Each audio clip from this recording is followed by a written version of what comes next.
አስባችሁ ሰርግ የምትጠሩ ሰው አለ አይደለ? ጥሩ መኪና ያለው መቶም ደግሞ የነገ ጣል ያደርጋል የሚባል ሰው የጥሪ ወረቀቱ አስቀድሞ ነው የሚደርሰው። አንዳንድ ደግሞ አለ ቢመጣም ጥሩ ነው፣ ኧረ ቢቀርም ጥሩ ነው፣ ቢመጣ ይበላል እንጂ አይሰጥ ብለን የናቅናቸው ሰዎች አስበን ሰርግ የማንጠራቸው ለቅሶ ቀሩ ብለን የማናማቸው ተራ የሚባሉ ሰዎች አሉ። ትኩረት የማንሰጣቸው በመልከኛ ያነሱ፣ በጤና ከኛ ያነሱ፣ በጎሳቸው ከኛ ያንሳሉ ብለን የምንገምታቸው ሰዎች አሉ። ፊት ነሳው ማለት ነው ማለት ነው። ከፍትፍቱ በሉ እስቲ እናቶቻችን፣ ከፍትፍቱ ፊቱ። እንግዲህ እንኳን አይነ ስውር ነኝ ግልግል ነው ፊቱን ደመናልጉ ቢያቀርብም ችግር የለብኝም። ግን አይን ያላችሁ ሰዎች አንዳንድ ሰው ምግብ እያቀረበ ፊቱ ጭፍግግ ያለ ልትበላው ነው አይደለም? አቤት ይሄን ወጥ ጨርሰው የንጀራል እሺ ብላ እስኪ የሚል አፉ ብላ የሚል ፊቱ ግን አቁም የሚል ሰው አለ አይደለም? የመቼም ሳይኮሎጂስቶችም ጽፈውታል። የኔ መጽሐፍ ላይ ነው ያገኘው። አንዳንድ ሰው ደግሞ እጁ ላይ ሽሮ ይዞ ፊቱ ላይ ክትፎ የሚከተፍ ሰው አለ። ቁርጥ ፊቱ ላይ የሚነበብበት አረ ብላለኝ አረ አፈር ሰውን በተለይ እናቶቻ ታውቃላችሁ አይደል? አፈር እኔ በጣም ነው ደስ ይላል። አፈር ሰውን በማርያም ስንት እንደምደሰት ይገርማል።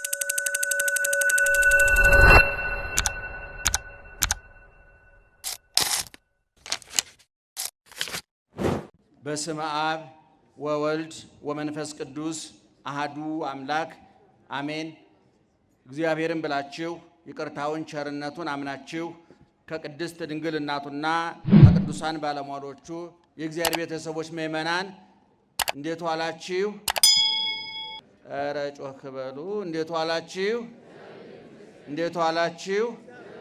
በየጊዜው በየቦታው በየምክንያቱ የምንሰማውም የምንኖረውም ያላሳጣን ፈጥሮ የሚመግበን እየመገበ የሚያኖረን በምድራዊ በስጋዊ ኑሯችን ከእናት ከአባት በላይ የጠበቀን እንደ አይን ብሌን የተንከባከበን ለሰማያዊ ለዘላለማዊ ሕይወታችን በሞቱ በስቅለቱ በትንሣኤው በሞቱ በትንሣኤው በእርገቱ ዳግመኛም እመጣለሁ ብሎ በሰጠው ተስፋ ዘላለማዊና ሰማያዊ የተረጋገጠ ዋስትናና ማረጋገጫ የሰጠን የነበረ ያለና የሚኖር አባታችንም አምላካችንም እግዚአብሔር ስላደረገው በጎ ነገር እስከ ዛሬ ወደፊትም ሊያደርግልን ስላዘጋጀው መልካም ነገር ሁሉ ክብርና ምስጋና ይግባው። ደህና ዋላችሁ? በደንብ ስሙን። እጥር ምጥን ሰብሰብ አድርገን የዕለቱን ታሪክ ከሕይወታችን ጋር አገናኝተን ጥቂት ነገር እንነግራችኋለን። የሚመክር የሚያስተምር የሚመራ የሚመግብ እግዚአብሔር ነውና እኛ ትዝ ያለንን የመሰለንን የገመትነውን የግል ፍላጎታችንን የግል ሐሳባችንን እንዳናፈስባችሁ ጆሮአችሁን ይጠብቅ እግዚአብሔር፣ አንደበታችንንም ይቆጣጠር እግዚአብሔር። አሐዱ ሕፃን እምዕብራውያን ፈለገ ተከዚ ተገድፎ ወምተሰጥሞ ውስተ ባሕር በእደ ወለተ ፈርዖን ተሃድፎ አውፃ ሕዝበ እምድረ ግብፅ ወለጸሮሙ ቀሰፎ ሕፃነ ማርያም ከማሁ እምሕፃናተ ገሊላ ተሪፎ ፄዋፄዮን ሜጠ ወነሰተ ግልፎ የሚል እነየንታ ሰናይ በጸናጽል የሚያሳምሩት የሚያስውቡት ለጆሮ እንዲጥም ለአእምሮ እንዲመግብ ህሊናን እንዲያሳርፍ ነፍስን እንዳረካ አድርገው የሚያሳምሩት ከዛሬ 500 ዓመት በፊት የተደረሰ ማህሌተ ጽጌ የሚባል ድርሰት አለ። ምእመናን ገድላት፣ ድርሳናት፣ ተአምራት፣ መልካ መልክ የምንላቸው በጠቅላላ ሁሉ ከብሉይ የተቀሰሙ ከሐዲስ የተለቀሙ ከመጻሕፍተ ሊቃውንትና መነኮሳት የተቀመሙ ንባባቸው ጆሮ የሚሞላ ምስጢራቸው አእምሮ የሚያጠግብ ነፍስን የሚያረካ ናቸው። በግዕዝ ቋንቋ ስለተዘጋጁ ምናልባት ብዙዎቻችሁ የመስማቱ አጋጣሚ ላይኖራችሁ ይችላል። አሁን የጠቀስኩላችሁ ያነበብኩላችሁ በግዕዝ ቋንቋ ያነበብኩላችሁ ምንባብ ከማህሌተ ጽጌ የተወሰደ ነው። 5 ቤት የግዕዝ ግጥም ነው። ሊቁ ብሉይን ከሐዲስ እንዴት አድርገው እንዳስታረቁት ግጥሙ 5 ቤት ነው። በግዕዝ ቋንቋ የተዘጋጀ ነው። የሚገርማችሁ ግን ብሉይን ከሐዲስ የጥንቱን ከአዲሱ እንዴት አድርገው እንዳገናኙት ሙሴን ከክርስቶስ ፈርዖንን ከዲያብሎስ በግብፅ ያለቁትን ሕፃናት በገሊላ ካለቁት ሕፃናት ሙሴ የኤርትራ ስለዚህ አሁን ያነበብኩላችሁን በቀጥታ በተረጉምላችሁ ረጅሙን የብሉይ ኪዳን ታሪክ እጥር ምጥን አድርጎ ለጆሮአችን ለአእምሮአችን ይመግብልናል ብዬ አስባለሁ።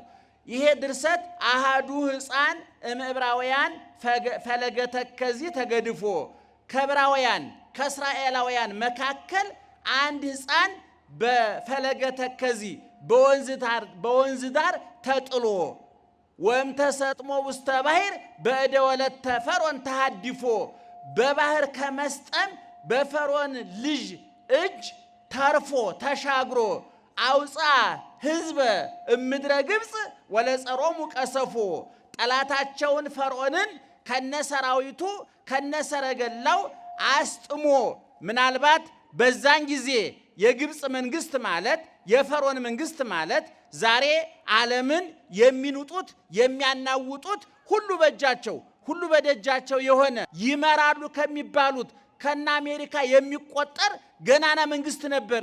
የዛሬ 3000 ዓመት ገደማ የነበረው የግብፅ መንግስት ፈርዖን በጣም ብዙ ሺህ ሰረገላ የነበረው በጣም ብዙ ሺህ የተቀለበ የሰለጠነ የደረጀ ወታደር የነበረው የግብፅ መንግስት ነው። የፈርዖን መንግስት ነው። ሙሴ አንድ በትር ይዞ የተጋፈጠው ከዚህ ሰራዊት ጋራ ነው፣ ከዚህ መንግስት ጋራ ነው። ሙሴ በእጁ ላይ የነበረው አንድ በትር ነው። በአንድ በትር በሚገባ የሰለጠነ የታጠቀ ስንቅ ትጥቅ ስልጣና ያለውን የግብፅን ወታደር ለመጋፈጥ በትር ብቻ ሳይሆን ልብም ይጠይቃል፣ ዓላማም ይጠይቃል። ብዙውን ጊዜ ለአንድ ወታደር 4 ነገር ያስፈልገዋል ይባላል። አንደኛ ስንቅ፣ ሁለተኛ ትጥቅ፣ ሶስተኛ ስልጠና፣ አራተኛ ፈቃደኝነት ነው። ለመዋጋት መፈለግ ፈቃደኝነት መዋጋት አለብኝ ብሎ ዓላማ አድርጎ የሚዘብት ወታደር ያስፈልጋል። ዓላማ የሌለው ወታደር በቂ ትጥቅ ቢኖረው በቂ ስንቅ ቢኖረው በቂ ስልጠና ቢኖረው ስልጠናው ስንቁ ትጥቁ ባክኖ ባዝኖ ተማርኮ አልቆ ይቀራል። አሁን የፈርዖን መንግስት ቅድም እንደነገርኳችሁ ጠንካራ ህዝብ መንግስት ነው። ጠንካራ ወታደር ያለው ሙሴ ይሄን መንግስት የተጋፈጠው በአንድ በትር ነው። በትረ ሙሴ በሉ እስኪ ጮክ ብላችሁ። የሙሴ ምን ማለት ነው? የሙሴ በትር ማለት ነው። አሁን ቅድም በጥቅሱ እንደነገርኳችሁ አውፃ ህዝበ ምድረ ግብፅ ወለጸሮሙ ቀሰፎ ያንን ጠላታቸውን ቀስፎ ገሎ ፈርዖንን ከነብዙ ሺህ ሰራዊቱ ከነብዙ ሺህ ሰረገላው በኤርትራ ባህር አስጥሞ ያንን ያሻገረው ያ በአባይ ወንዝ ዳር በኤርትራ ወንዝ ዳር በግብፅ ወንዝ ዳር የተጣለ አይረባም አይጠቅምም ተብሎ የተጣለው እግዚአብሔር ግን ለትልቅ ስራ የፈለገው ምእመናን የእግዚአብሔር አሰራር ከሰዎች አሰራር የሚለየው እግዚአብሔር በብዛት አያምንም፣ በጉልበት አያምንም፣ በስንቅ በትጥቅ አያምንም፣ በስልጣና አያምንም። እግዚአብሔር የሚያምነው በንጹህ ልብ ነው። አሁን ቅድም እንደነገርኳችሁ ሙሴ በባህር ዳር የተጣለ አንድ ዝግባ የማይባል ሕፃን ነው። በእግዚአብሔር እርዳታ በእህቱ ጥቆማ በፈርዖን ልጅ ቅንነት ቤተ መንግስት ያደገ በወተት በፍትፍት ያደገ ነገር ግን የቤተ መንግስቱ ምቾት የቤተ መንግስቱ ፍትፍት የቤተ መንግስቱ ድሎት ዓላማውን ያላስረሳው ማንነቱን ያላስረሳው ትልቅ ልባም ነው ሙሴ። እና ይሄ ሙሴ ያንን 215 ዓመት የተረገጠ የተቀጠቀጠ የተሰቃየ ያነባ ያለቀሰ የጮኸ ህዝብ በመከራ የማቀቀ የተሰቃየ የሚገርማችሁ የመከራውን ጽናት ለማሳየት እስራኤላውያን በግብፅ የደረሰባቸው መከራ ለማሳየት ኖራ ያቦኩ ሲሚንቶ ያቦኩ ጡብ እየቀጠቀጡ ይሰሩ ነበር። ዛሬ ግብፃውያን የሚመጻደቁበት ግንባታ በእስራኤላውያን አቅም የተገኘ ነው። የሚገርማችሁ እስራኤል የምትባለው ሀገር በእግዚአብሔር መዳፍ ውስጥ ያለች ሀገር ናት። በእግዚአብሔር ጥበቃ ውስጥ ያለች ሀገር ናት። የሚገርመው ብሉይ ኪዳን ሐዲስ ኪዳን በጠቅላላ የፈለቀው ከዚህ ምድር ነው። ነቢያት በጠቅላላ እስራኤላውያን ናቸው። ሐዋርያት በጠቅላላ እስራኤላውያን ናቸው። ድንግል ማርያም ከነ ልጇ እስራኤላዊት ናት። ይሄ ልዩ ጥበቃ የሚደረግለት ልዩ እንክብካቤ የሚደረግለት በጠባብ መሬት ሰፊ ልቡና የተሰጠው በቁጥር ትንሽ በግን በዓላማ ብዙ የሆነ ዛሬ እስራኤል የዓለምን ውሃ ልክ አስከብሮ የሚኖረው ጠንካራ ሰራተኛ ተመራማሪ የእውቀት ምንጭ የሆነው ሕዝብ በእግዚአብሔር ጥበቃ የተደረገለት ሕዝብ ነው። ይሄን ማመን ያስፈልጋል። እንዲያውም መጽሐፍ ቅዱስ ዓለምን እስራኤልና ዓለም ተብሎ ሁለት ቦታ ነው የሚከፈለው። የሚገርማችሁ ነገር ሁለት ቦታ ነው ዓለምና እስራኤል። ሕዝብና አሕዛብ ማለት እኮ 10 ሚሊዮን የማይመሉ እስራኤላውያንና 7 ቢሊዮን የዓለም ሕዝብ ቁጥሩ እኩል ነው ይላል መጽሐፉ።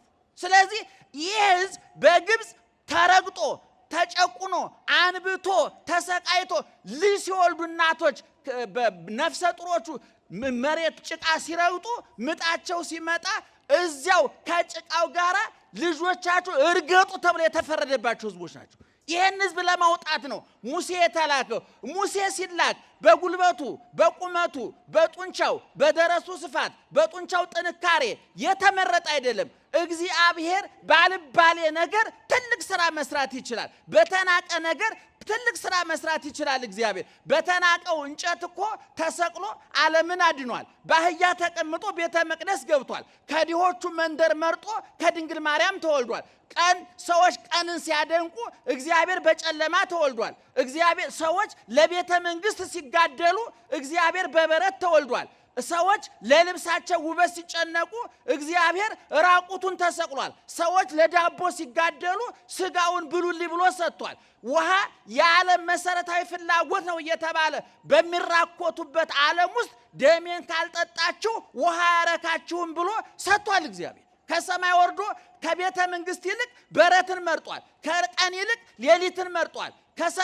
ከሰረገላ ይልቅ አህያን መርጧል። ከሀብታሞቹ ልጆች ይልቅ ድሃዋን መርጦ ከድሃዋ ተወልዶ እኛን የነፍስ ባለጸጎች አድርጎናል። ደህና አደራችሁ? በደንብ እየሰማችሁ ነው? እስቲ ማርያምን በሉ እስቲ ከልባችሁ እስኪ ድገሟ። ጥሯት ግዴላችሁ ማርያምን እንደው ሲጣፍጥ ማርያምን እና ልብ አድርጉ። ቅድም የነገርኳቸው ጥቅስ ምንድነው የሚለው? ይሄ ሕፃን ይሄ እስራኤላዊ ሕፃን የዮካብድና የእንበረም ልጅ ሙሴ በባህር ዳር ተጥሎ ተገኝቶ በስቃይ በቤተ መንግስት በምቾት ነው ያደገው። ሕዝቡን አልረሳም፣ ፈጣሪውን አልረሳም። እና ያንን ቅድም የነገርኳችሁን ፈርዖንን ከነግዙፍ ሰራዊቱ ከነግዙፍ ጦር መሳሪያው የኤርትራ ባህር በልቶት እንዲቀር አድርጎ እስራኤልን አሻገረ። የኤርትራን ባህር ከፈለ። 40 ዘመን መና ከሰማይ እያወረደ ውሃ ካለት እያፈለቀ የእስራኤልን አስቸጋሪነት የህዝቡን አስቸጋሪነት ተቋቁሞ በእግዚአብሔርና በህዝቡ መካከል አገናኝ መኮንን ሆኖ ድልድይ ሆኖ እግዚአብሔር ሲቆጣ አረ ጌታዬ ማርልኝ እያለ ህዝቡ ሲረብሽ አረረፉ እያለ በሰውና በእግዚአብሔር መካከል አደላዳይ ሆኖ ያን ህዝብ ከግብፅ መርጦ ወጥቷል። እና አሁን ደራሲው ምንድነው የሚለው? ሙሴ ይሄን አደረገ። ይሄ በብሉይ ኪዳን የተከናወነ ነው። በሐዲስ ኪዳንሳ ብሎ ሲጠይቅ ሕፃነ ማርያም ከማሁ ሕፃናተ ገሊላ ተሪፎ ሙሴ ከግብፅ ወደ ባህር ይጣሉ ከነበሩ ሕፃናት በተአምር ተርፎ እስራኤላውያንን የኤርትራን ባህር ከፍሎ ከፈርዖን ቅኝ ግዛት ነፃ አውጥቶ ምድረ ርስትን አወረሳቸው። በሐዲስ ኪዳንሳ በገሊላ ሄሮድስ ከጨረሳቸው ሕፃናት የተረፈው ሕፃን ዘበታይቱ ወልድ ዘበላይሉ ቅድመ ዓለም የአብ ልጅ ድህረ ዓለም የድንግል ማርያም ልጅ ከርቀት ወደ ግዝፈት ከሕያውነት ወደ ሟችነት ከዘላለማዊነት ወደ ጊዜያዊነት ከሰማያዊነት ወደ ምድራዊነት ሁሉን ከመቻል ምንም አለመቻል በጠባብ ማህፀን በጠባብ መቃብር ወደ መወሰን የመጣው አጥጋቢው ተርቦ የሚያጠጣው የሚያረካው ተጠምቶ ሰማይን በከዋክብት በፀሐይ በጨረቃ አስውቦ ምድርን በአዝሪት በአትክልት በጽጌያት አስውቦ ራሱ የሚለብሰው አጥቶ በበረት ብርድ ያንሰፈሰፈው ሄሮድስ ሕፃናትን ሲያስገድል በእናቱ ጥረት አምልጦ ወደ ግብጽ ተሰዶ መልሶ ቀራንዮ ላይ ውሎ እጆቹን እግሮቹን ተቸንክሮ ተገርፎ በጥፊ ተመቶ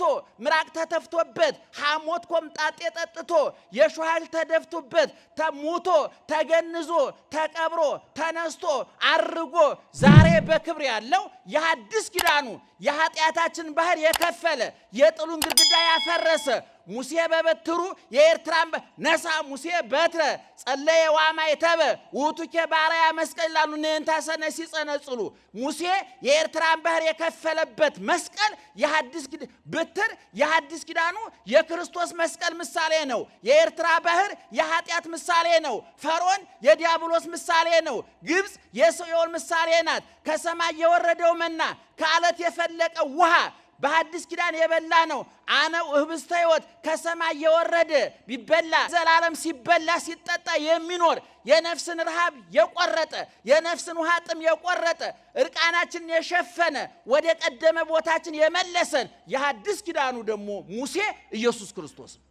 ስለዚህ አሁን ቅድም የነገርኳችሁ አጭሯ ድርሰት 5 ቤቷ የግዕዝ ግጥም የነገረችን ይሄንን ነው። የሚገርማችሁ በዚህ ግጥም ከኦሪት ዘጸአት ከምዕራፍ 1 እስከ 15 ድረስ ያለው ተካቷል። ሐዲስ ኪዳን በሙሉ ተካቷል ማለት እንችላለን። ለዚህ ነው የኛ ሊቃውንት ባጭር ንባብ ረጅም ምስጢር በረጅም ንባብ ጥልቅ ምስጢር ማስቀመጥ ይችሉበታል። ብሉይን ከሐዲስ ማስታረቅ ያውቁበታል። እና ቅድም እንደተናገርኩት የአብርሃም ዘር የያዕቆብ የይስሐቅ ዘር ከሀገር ውጣ ከሕዝብ ተለይ እኔ ወደማሳይህ ማርና ወተት ወደምታፈሰው ምድር ሂድ ተብሎ የተነገረው አብርሃም የወለዳቸው ልጆች የያዕቆብ ልጆች 12ቱ ነገድ ወደ ግብጽ ወርደው ያን ሁሉ መከራ ማቀው ተቀብለው ወጥተው ምድረ ርስት ገቡ። ጠላታቸው ፈርዖን ከነሰራዊቱ በኤርትራ ባህር ሰጠመ። ይሄ ሁሉ የተደረገው በሶስት ወገን ነው። አንድ የነገሮች ሁሉ ባለቤት ማን ነው? አረ ጮክ በሉ። የነገሮች ሁሉ ባለቤት ማን ነው? እግዚአብሔር ነው። እግዚአብሔር ስራ ሲሰራ ደግሞ የሚመርጣቸው መሳሪያዎች አሉ። መልአኩ ቅዱስ ሚካኤል ይሄን ሕዝብ እየመራ እየመገበ እያስተዳደረ ሙሴን እንዳግዝ ከእግዚአብሔር ተመድቧል። ምእመናን አረጋዊ መንፈሳዊ የተባለው የቤተ ክርስቲያናችን መጽሐፍ እንዲህ ይላል። ወበከመ ደመናት ይነሱ ማየ እምነ ባሕር ወይነዙ ዲበ ምድር ወያበቁሉ ፍሬያተ ወያሴንዩ ወያሰምሩ ከማሁ መላእክትኒ መንፈሳውያን ይነሱ ምህረተ እምባሕረ ምህረቱ ለእግዚአብሔር ወይሰውጡ ውስተ ነፍሳቲሆሙ ለጻድቃን ከመ ይልሐቁ ባእምሮ እስከ ፍጻሜ። ወደ አማርኛ ልተርጉመው።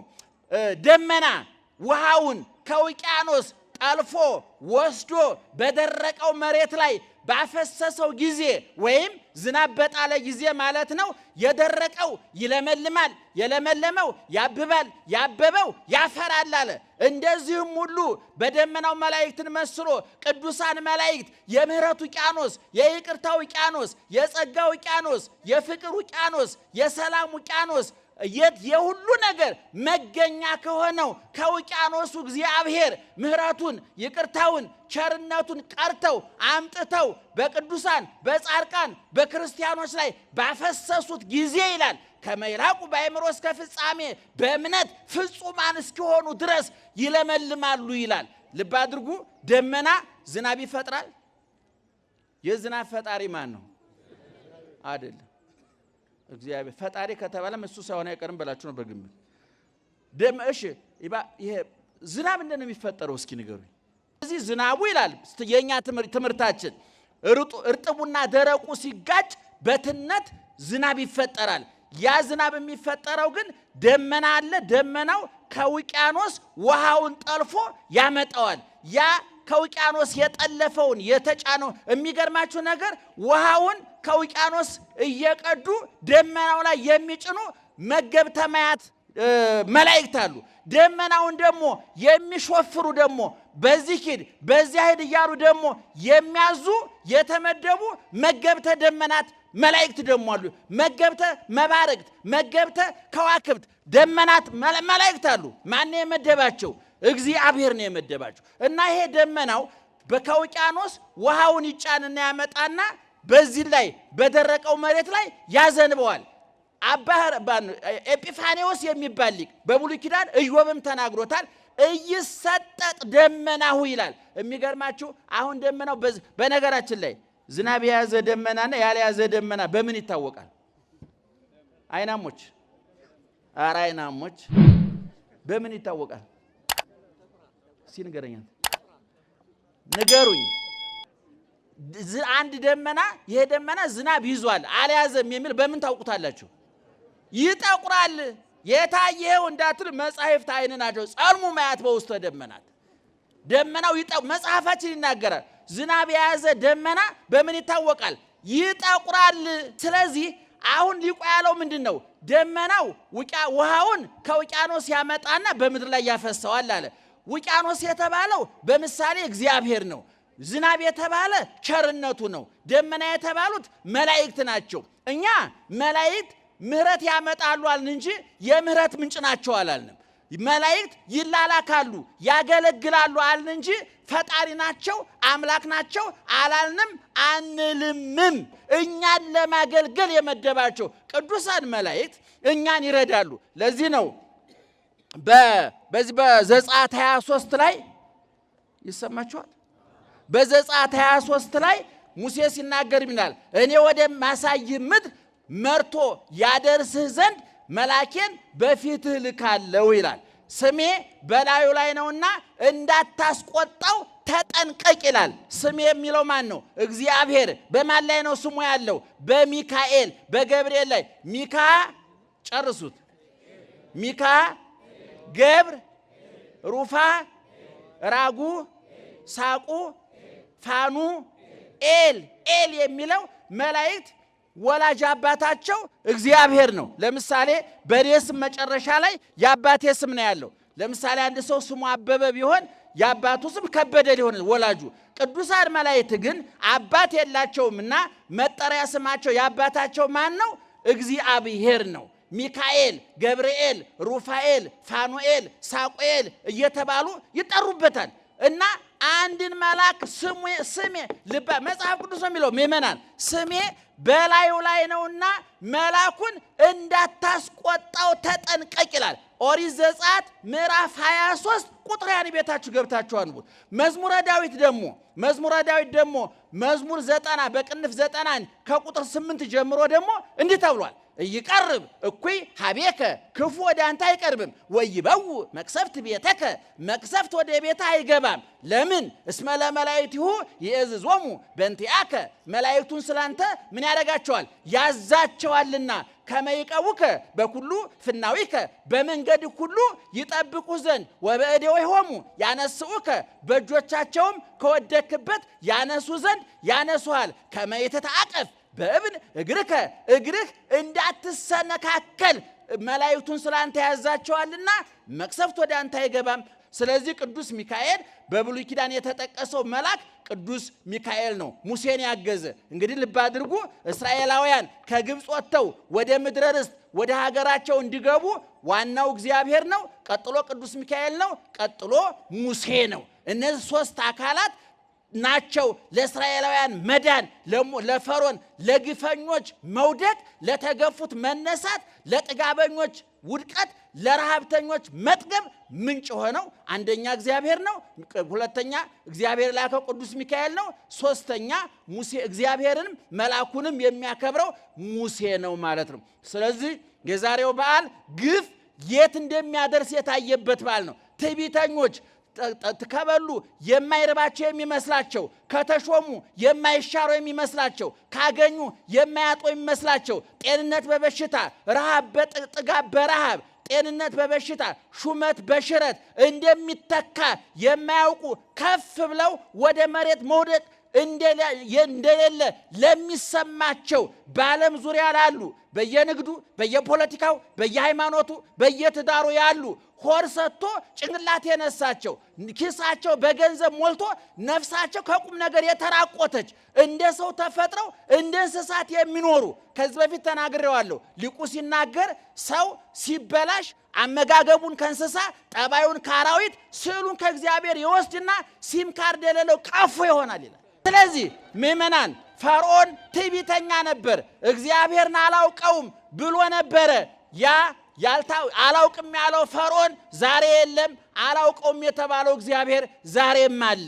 ትዕቢተኞች ትናንትና ነበሩ፣ ዛሬ አሉ፣ ነገም ክርስቶስ መጥቶ ይህን የግፍ መጋረጃ እስከሚዘጋው ድረስ ትርኢቱ እስከሚያቆም ድረስ ግፈኛው እስር ቤቱ ዓለም ፍጻሜ እስከሚያገኝ ድረስ ረሃብና ጥጋብ፣ ሐዘንና ደስታ፣ መገፋትና መግፋት፣ መሳቅና ማልቀስ፣ ማግኘትና ማጣት፣ ጤንነትና በሽታ ጎን ለጎን ይቀጥላሉ። እንደ ቀንና እንደ ሌሊት፣ እንደ ክረምትና እንደ በጋው ማለት ነው ወገኖቻችን። ስለዚህ ዛሬ እዚህ የተሰባሰባችሁት ምእመናን በተለያየ መንገድ ግፍ የተፈጸመባችሁ በትዳራችሁ፣ በንግዳችሁ፣ በተሰማራችሁበት የሥራ መስክ የበደሏችሁ፣ የገፏችሁ፣ ያስለቀሷችሁ ግፈኞች ካሉ የጊዜ ጉዳይ እንጂ እንደ ፈርዖን ይወርቃሉ፣ እንደ ፈርዖን ይሰጥማሉ።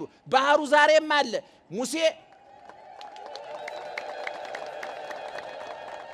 ስለዚህ ዛሬ የመግባባት የመደማመጡ ጉዳይ እየደከመ ሄዶ በየሰፈሩ የሚሰራውን ግፍ እግዚአብሔር የሚያውቃል፣ እኛም እናውቃለን፣ ሰይጣንም ያውቃል፣ አስፈጻሚ ስለሆነ የጉዳዩ ባለቤት ስለሆነ። ስለዚህ ወገኖቻችን ታሪክ ስትሰሙ እኔ የት ነኝ ብላችሁ በሙሴ ሚዛን ራሳችሁን መዝኑ፣ በእስራኤላውያን ሚዛን ራሳችሁን መዝኑ። ገፊ ነኝ፣ ተገፊ ነኝ፣ አልቃሽ ነኝ፣ አስለቃሽ ነኝ፣ ደብዳቢ ነኝ፣ ተደብዳቢ ነኝ፣ አፈናቃይ ነኝ፣ ተፈናቃይ ነኝ፣ አሰዳጅ ነኝ፣ ተሰዳጅ ነኝ ብላችሁ ራሳችሁን መድቡ። አሰዳጆች ከሆናችሁ ነገ ትሰደዳላችሁ። አፈናቃይ ከሆናችሁ ነገ ትፈናቀላላችሁ። አስለቃሽ ከሆናችሁ ነገ ታለቅሳላችሁ። አስራቢ ከሆናችሁ ነገ ትራባላችሁ። ይሄ ጊዜ የሚመሸው የሚነጋው ቀን የሚፈራረቀው እግዚአብሔር ስራ ለመስራት እንዲመቸው ነው እንጂ ቀን ሁሉ ጊዜ ቀን ፀሐይ ወጥቶ ፀሐይ ይገባል፣ ቀን ሄዶ ቀን ሌሊት ይመጣል። ስለዚህ በኦርቶዶክሳዊ ተዋሕዶ ቤተክርስቲያን የምታስተምረው ሁሉ ልኩን መጠኑን አልፎ ከመጠን ያለፈ መከራ እንዳይኖር፣ ከመጠን ያለፈ ግፍ እንዳይኖር፣ ህዝብ ከህዝብ ህዝብ ከመንግስት ተግባብቶ አሰሪ ከሰራተኛ ባል ከሚስቱ ተግባብቶ እንዲኖር ነው መጽሐፍ ቅዱስ የሚነግረን ወገኖቻችን። ስለዚህ ይህንን ታሪክ ስትሰሙ እኔ የቱ ጋር ነኝ ብለው መለካት አለባቸው። ፈርዖን ቦታ ነው ያለሁት፣ በሙሴ ቦታ ነው፣ በእስራኤላውያን ቦታ ነው ያለሁት፣ በግብፃውያን ቦታ ነው ብለን ራሳችን መጠየቅ አለብን። ይህን ጠይቀን ለዚህ የምናገኘው መልስ ለውርቀታችንም ሆነ ለተንሳያችን መነሻ ይሆናል ማለት ነው። ስለዚህ ዛሬ ታላቁ መልአክ ቅዱስ ሚካኤል የሚከበርበት ቀን ነው። ምእመናን ለእያንዳንዳችን ጠባቂ መልአክ አለን። ይክበር ይመስገን እግዚአብሔር። በማቴዎስ ወንጌል ምዕራፍ 18 ቁጥር 10 ላይ እንዲህ ተብሎ ተጽፏል። ውቁ ይታስተሐቅር ወሙ ለአሐዱ እምእሉ ንዑሳን፣ ከነዚህ ከታናናሾቹ አንዱን እንኳን እንዳትንቁ ተጠንቀቁ። ከነማን? ከታናናሾቹ። ምን አይነት ታናሽ? የጤና ታናሽ፣ የገንዘብ ታናሽ፣ የመልክ ታናሽ፣ የስልጣን ታናሽ፣ በብዙ ነገር ከኛ ያንሳሉ ብለን እምንንቃቸው ሰዎች አሉ። አስበን ሰርግ የማንጠራቸው ለቅሶ ቀሩ ብለን የማናማቸው። አስባችሁ ሰርግ የምትጠሩ ሰው አለ አይደለም? ጥሩ መኪና ያለው መቶም ደግሞ ይሄ ነገር ጣል ያደርጋል የሚባል ሰው የጥሪ ወረቀቱ አስቀድሞ ነው የሚደርሰው። አንዳንድ ደግሞ አለ ቢመጣም ጥሩ ነው፣ ኧረ ቢቀርም ጥሩ ነው፣ ቢመጣ ይበላል እንጂ አይሰጥ ብለን የናቅናቸው ሰዎች አሉ። ለቅሷችሁም ላይ እንደው ለቅሶ መቅረቱ የሚያንገበግባችሁ ሰው አለ። አንዳንዱ ደግሞ እባክህ እንኳን ቀረ ቢመጣም ምን ይሰራ ምናቸው ሰዎች አሉ። አስበን ሰርግ የማንጠራቸው ለቅሶ ቀሩ ብለን የማናማቸው ተራ የሚባሉ ሰዎች አሉ። ትኩረት የማንሰጣቸው በመልከኛ ያነሱ፣ በጤና ከኛ ያነሱ፣ በጎሳቸው ከኛ ያንሳሉ ብለን የምንገምታቸው ሰዎች አሉ። እነዚህን ሰዎች እንዳትንቁ አለ ጌታ በማቴዎስ ወንጌል ላይ ተጠንቀቁ። ለምን? እብለክሙ ከመ መላእክቲሆሙ ወትረ ይሬኡ ላዌ ገጾ ላዌ ዘበሰማያት። መልአኮቻቸው ይላል። የነማን መልአክ? የነማን የትንንሾቹ እናንተ የናቃችኋቸው ያጠቃችኋቸው ትኩረት የነፈጋችኋቸው ሰዎች መላእክቶቻቸው መልአኮቻቸው በሰማይ ያባቴን ፊት ያያሉና ፊት ነሳው ማለት ነው ከፍትፍቱ በሉስ እናቶቻችን ከፍትፍቱ ፊቱ እና እንግዲህ እንኳን አይነ ስውር ነኝ ግልግል ነው ፊቱን ደመናርጉ ቢያቀርብም ችግር የለብኝም ግን አይነ ያላችሁ ሰዎች አንዳንድ ሰው ምግብ ያቀረበ ፊቱ ጭፍግግ ያለ ልትበላብኝ ነው የሚል ሰው አለ ፊቱ ላይ ፊቱም ይናገራል ልትበላው ነው አይደለም አቤት ይሄን ወጥ ጨርሰው ነው የንጀራል እሺ ብላ እስኪ የሚል አፉ ብላ የሚል ፊቱ ግን አቁም የሚል ሰው አለ አንዳንድ ሰው ደግሞ እጁ ላይ ሽሮ ይዞ ፊቱ ላይ ክትፎ የሚከተፍ ሰው አለ ቁርጥ ፊቱ ላይ የሚነበብበት አረ ብላለኝ አረ አፈር ሰውን በተልናቶቻ ታቃላችሁ አይደል አፈር እኔ በጣም ነው ደስ ይላል አፈር ሰውን በማርያም እንደምደሰት ይገርማቸው አንዳንድ ሰው ትንሽ አትበላም ነበር እሺ ትንሽ ወጥ ልጨምርልህ ብትበላ እኮ ጥሩ ነበር ባልሽ እንግዲህ አሁን መጀመሪያም ሲያቀርብ እየተበሳጨ ነው ያቀረበው ማለት ነው አያችሁ መላእክት በሰማይ የማንን ፊት ያያሉ አለ የእግዚአብሔርን ፊት ያያሉ ቅዱስ ገብርኤል ወደ ዘካርያስ ተልኮ ሲመጣ አንተ ማነህ ሲባል ምን አለ አነ ውእቱ ገብርኤል ዘቀውም ቅድመ እግዚአብሔር በእግዚአብሔር ፊት የሚቆም ማንኛ አለ ገብርኤል ነኝ በማን ፊት የሚቆመው ፊቱን እግዚአብሔር ፊቱን ያላዞረበት ዲያብሎስ በእግዚአብሔር ፊት ፊቱን አዙሮበታል ክፉ ሰዎች በእግዚአብሔር ፊት አይቆሙም ፊታቸው አያችሁ ቅዱስ ሚካኤል ቅዱስ ገብርኤል በማን ፊት ነው የሚቆሙት በእግዚአብሔር ፊት ይቆማሉ ስለዚህ እሱ ፊት ከቆም ባለሟል ናቸው ማለት ንጉሱ ፊት ለመቅረብ ቀላል ነገር ነው እንዴ ድሮ በጎጃም ራስ ኃይሉ የሚባሉ ትልቅ ገዥ ነበሩ ይባላል እና አንድ ባለሟል ነበራቸውና ባለሟላቸውን እንደው ምን ላድርግልህ አሉት አሉ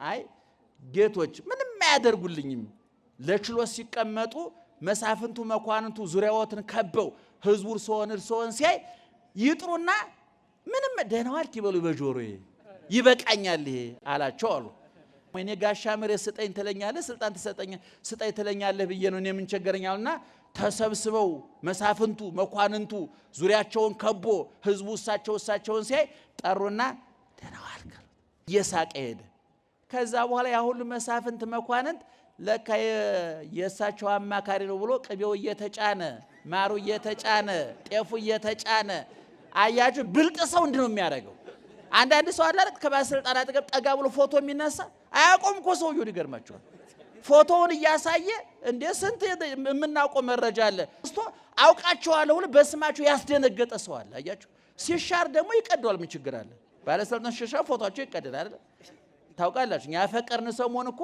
የፍቅረኛችን ፎቶ እኮ እንደ ስለ ማርያም ምን ነበር አይደል ስንጣላስ ቦጭቅጭቅጭቅ አርገን ሰውየውን መግደል ፍርድ ቤት ስለሚያስቀርና ስለሚያሳስር ፎቶን ተቀደዋል አያችሁ እነ ቅዱስ ሚካኤል እግዚአብሔር ወዳቸዋለሁ ያላቸው ናቸው ሹክ ያላቸው ናቸው ለዚህ ነው እንጠብር ግፍ ብለን አረ ለምኑልን አረ ነገሩልን ወርቀናል አንሱን ረክሰናል ቅዱስን ቆሽሸናል እጠቡን ጠፍተናል ፈልጉን ለጌታችሁ ንገሩልን ከኛ ይልቅ እናንተ ተቀርቡታላችሁ ያልነው እና መመናን ኦርቶዶክሳዊ ተዋሕዶ ቤተክርስቲያን እናታችሁ መጻሕፍትን አንብባ ተርጉማ አመስጥራ የምትኖር እንጂ እንደ ልቧ የምትኖር ትዝ ያላትን የምታወራ ቤተክርስቲያን አለች ሁሉ ጊዜ እናገራ ተሰርታ የተጠናቀቀች የውቀት ቤተክርስቲያን የእምነት ቤተክርስቲያን የሞራል የስነ ምግባር ቤተክርስቲያን ናት ንጉሱን ከነሰራዊቱ የምታከብር ዳቦውን ከነመሶቡ የምታከብር